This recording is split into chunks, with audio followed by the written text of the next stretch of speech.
Hola, ¿qué tal? Bienvenidos a mi canal, Matemáticas en la Historia con Álvaro y más. Hoy sin más va a ser historia y práctica con el teorema de Pitágoras. Para primer curso la ESO, este es el vídeo número 2 de este tema. El teorema de Pitágoras, a la vez que es un teorema muy famoso porque todos los hemos estudiado en el colegio, es un teorema con mucha historia. ¿Sabías que pese al nombre del teorema tiene más de 3000 años de historia? ¿Y por qué digo eso? Pues porque Pitágoras nació y vivió en el siglo VI a.C.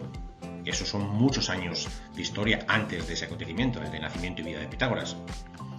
En diferentes lugares del mundo ya existían las ternas pitagóricas, como por ejemplo Mesopotamia. Las tablillas, ya sabes, que eran escritura cuneiforme, grabadas en arcilla con un punzón, como la Princeton 322, que dicen que data del 1800 al 1600 a.C.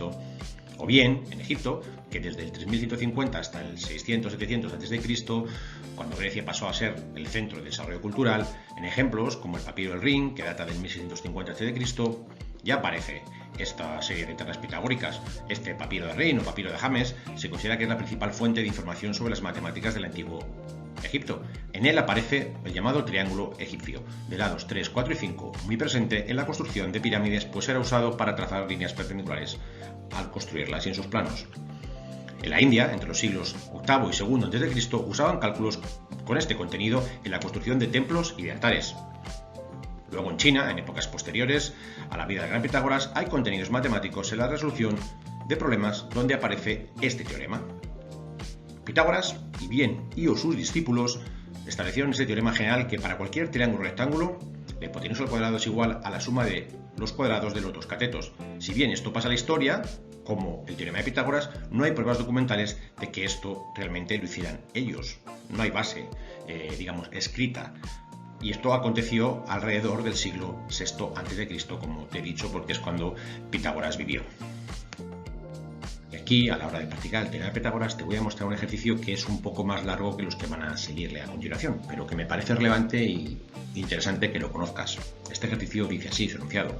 Dado el dibujo que te voy a mostrar a continuación, puedes ver que el teorema de Pitágoras solo se cumple en triángulos rectángulos. Pues si abrimos el ángulo que conforman los dos catetos, vemos que el lado opuesto va a aumentar de tamaño, con lo cual su longitud también aumentará cuando está elevada al cuadrado, ¿de acuerdo? De igual modo, la longitud disminuirá en el lado opuesto si cerramos el ángulo que conforma los catetos, con lo cual su cuadrado también disminuirá de longitud, de valor. Este es el dibujo, y te lo digo que si son B y C los catetos y A es la hipotenusa, si el ángulo es recto, se cumple el teorema de Pitágoras, no hay ningún problema.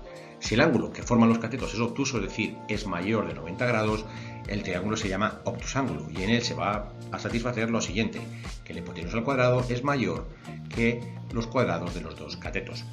Es acutángulo, el triángulo, si el ángulo es agudo, es decir, se cierra y es menor de 90 grados, con lo cual la hipotenusa al cuadrado es menor que un cateto al cuadrado más la suma del segundo cateto al cuadrado. Y esto lo vamos a ver a través de tres escenarios que te voy a mostrar a continuación.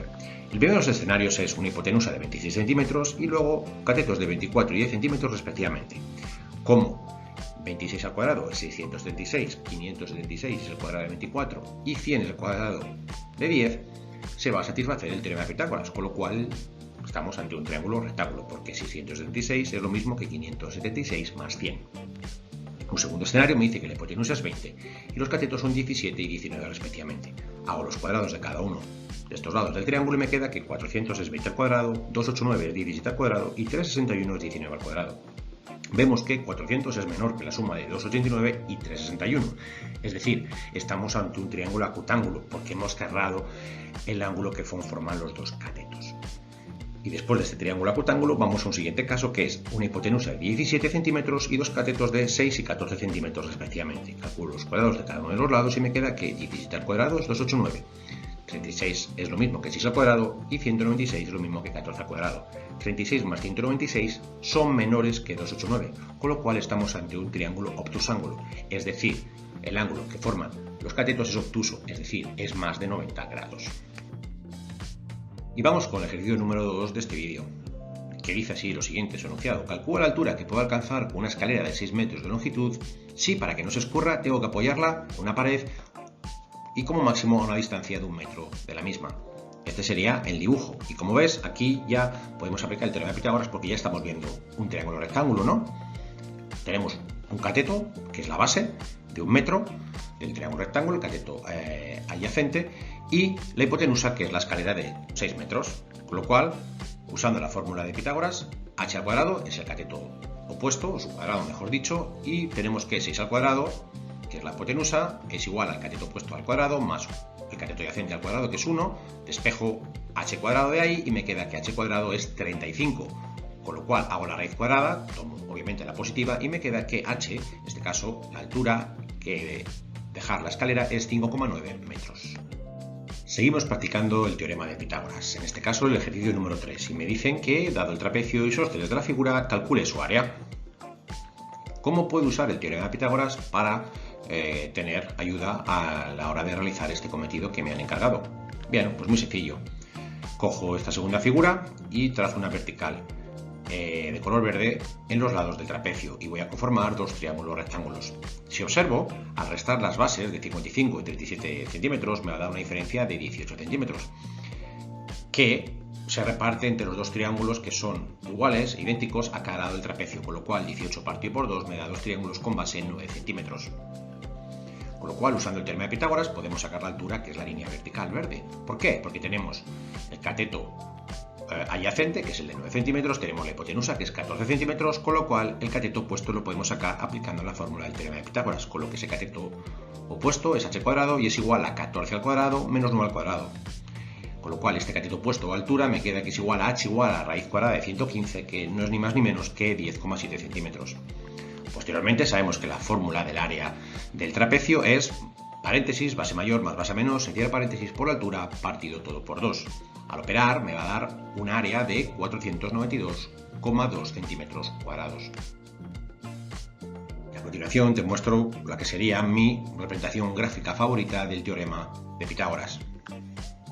En todo triángulo rectángulo, el cuadrado de la hipotenusa es igual a la suma de los cuadrados de los catetos. Como puedes ver, esos cuadrados y los colores hacen realidad la fórmula del teorema de Pitágoras. La fuente para este dibujo es el libro El cuadrado de la hipotenusa, de mi amigo y matemático Alberto Ugarte Fernández.